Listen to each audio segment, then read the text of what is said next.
এবং এই প্রশস্তি থেকে সমুদ্রগুপ্তের রাজ্য বিজয় সম্পর্কে আমরা জানতে পারি।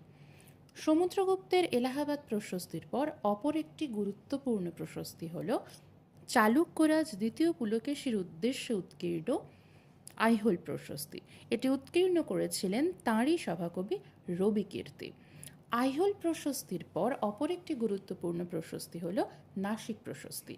এটি উৎকীর্ণ করেছিলেন সাতবাহন রাজ শাতকর্ণীর বা গৌতমী বলশ্রী। শাতকর্ণীর মৃত্যুর ১৯ বছর পর পুত্রের উদ্দেশ্যে এই প্রশস্তিটি উৎকীর্ণ করেন তার মা গৌতমী বলশ্রী। গৌতমীপুত্র শাতকর্ণীর উদ্দেশ্যে উৎকীর্ণ নাসিক প্রশস্তি ছাড়াও আরও অনেক প্রশস্তি রয়েছে, সেগুলো নিয়ে আমরা ধাপে ধাপে আলোচনা করব। এরপর আমরা চলে যাব তাম্রপট্টে। তাম্রপট্ট কি?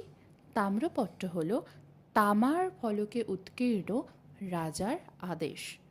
তামার ফলকে উৎকীর্ণ রাজার আদেশ, যেখানে মূলত ভূমি দান সম্পর্কিত লেখ উৎকীর্ণ করা হতো।